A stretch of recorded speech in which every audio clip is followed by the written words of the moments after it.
Hello बच्चों, आज हम पढ़ने वाले इक्वेशन ऑफ प्रोजेक्टाइल मोशन। तो सबसे पहले हम समझते हैं ये प्रोजेक्टाइल मोशन क्या है। तो इसके लिए एक एग्जांपल ले लो। मान लो ये है आपका क्रिकेटर और ये है बाउंड्री लाइन। क्रिकेटर ने बॉल को हिट किया और बॉल आपकी बाउंड्री लाइन पे जाती है, तो उसका जो पाथ होगा आप ऑब्जर्व करते हैं कुछ ऐसा होगा। ठीक है, यहां से यहां भी मिला देते हैं। ठीक है, तो अगर इस पूरी मोशन को ऑब्जर्व करें तो बॉल आपकी दो डिस्टेंस कवर करती है, एक तो हॉरिजॉन्टल डिस्टेंस और एक वर्टिकल डिस्टेंस। ठीक है, ये आपकी है वर्टिकल डिस्टेंस और ये है आपकी हॉरिजॉन्टल डिस्टेंस। तो प्रोजेक्टाइल मोशन में बॉडी हॉरिजॉन्टल डिस्टेंस भी कवर करती है और वर्टिकल डिस्टेंस भी कवर करती है।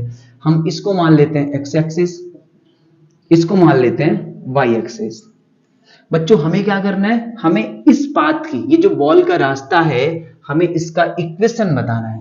तो जब भी आपको कभी इक्वेशन निकालनी हो तो आप क्या करोगे, आप इस पाथ पे कहीं भी पॉइंट कंसीडर कर सकते हैं। सपोज यहां पे हम एक पॉइंट कंसीडर करते हैं P, जिसके कोऑर्डिनेट्स हैं x, y।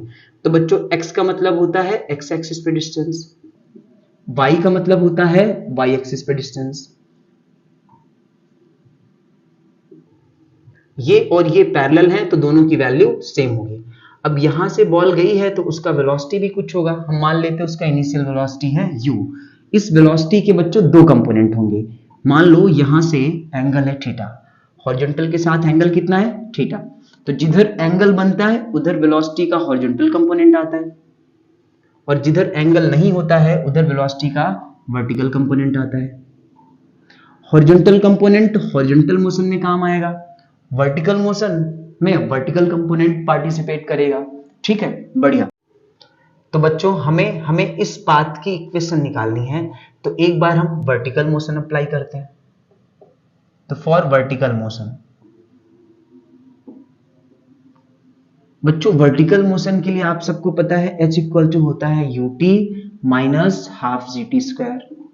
ये माइनस क्यों, क्योंकि बॉल आपकी ऊपर जा रही है ना, तो हमने माइनस लिया हुआ है। ये t क्या है, t बच्चों यहां से, इसको अगर हम o कंसीडर करें, o से p तक का टाइम है t। ठीक है, h हाइट क्या है, बॉल ने हाइट कितनी कवर की है y, तो h को लिखेंगे y। अब u क्या है, u है वर्टिकल कंपोनेंट, क्योंकि हम वर्टिकल मोशन की बात कर रहे हैं तो वर्टिकल कंपोनेंट लिखेंगे। ये है आपका u sin थीटा, इसकी वैल्यू है बच्चों u sin theta t minus 1/2 g t square. अब हम t की वैल्यू फाइंड आउट करेंगे, इस इक्वेशन में रख देंगे तो हमें इक्वेशन मिल जाएगी। अब हम देखते हैं हॉरिजॉन्टल मोशन। तो हॉरिजॉन्टल मोशन की बात करेंगे तो हॉरिजॉन्टल कंपोनेंट यूज में आएगा। तो बच्चों हॉरिजॉन्टल मोशन के लिए सबको पता है कि टाइम इज इक्वल टू होता है distance upon speed, distance upon speed. बच्चों डिस्टेंस बताओ कितना है, पार्टिकल यहां से यहां गया है ना, तो हॉरिजॉन्टल कितना गया है यहां से यहां, ये कितना है x, तो डिस्टेंस है x। बच्चों हॉरिजॉन्टल कंपोनेंट स्पीड कौन सा लेंगे, हॉरिजॉन्टल वाला, हॉरिजॉन्टल कंपोनेंट कितना है u cos थीटा। अब बच्चों ये वैल्यू उठा के यहां पे रख दो तो ये बन जाता है, इसको इक्वेशन फर्स्ट बोल देते हैं। तो फ्रॉम फर्स्ट, बच्चों टाइम की वैल्यू मिल गई है x upon u cos theta. अब ये वैल्यू रख दो फर्स्ट इक्वेशन में, तो फ्रॉम फर्स्ट y की वैल्यू पुट कर दो, y इज इक्वल टू बनेगा u sin थीटा। टाइम की वैल्यू है x upon u cos theta, तो x upon u cos theta minus 1/2 g। बच्चों t की वैल्यू का स्क्वायर है तो इसका स्क्वायर हो जाएगा, x square upon u square cos square theta. अब इसको सॉल्व करेंगे तो u से u कैंसिल हो जाएगा, तो ये बन जाएगा आपका y is equal to x tan theta minus का 1/2 g x square upon u square cos square theta.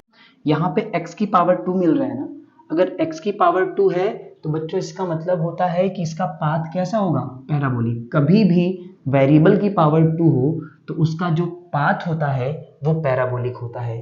तो कुल मिला के आपने क्या समझा प्रोजेक्टाइल मोशन में, कि बॉडी दो डिस्टेंस कवर करती है, एक हॉरिजॉन्टल डिस्टेंस एक वर्टिकल डिस्टेंस।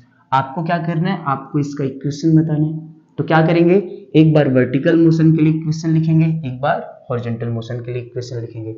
बस ध्यान देना है वर्टिकल मोशन में वर्टिकल कंपोनेंट वेलोसिटी का यूज में आएगा, हॉरिजॉन्टल मोशन में हॉरिजॉन्टल कंपोनेंट यूज में आएगा।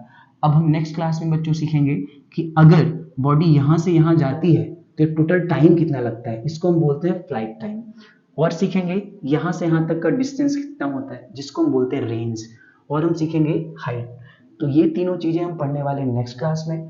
तो एक बार आप इसको अच्छे से खुद से कीजिएगा। मिलते हैं नेक्स्ट क्लास में। Thank you so much.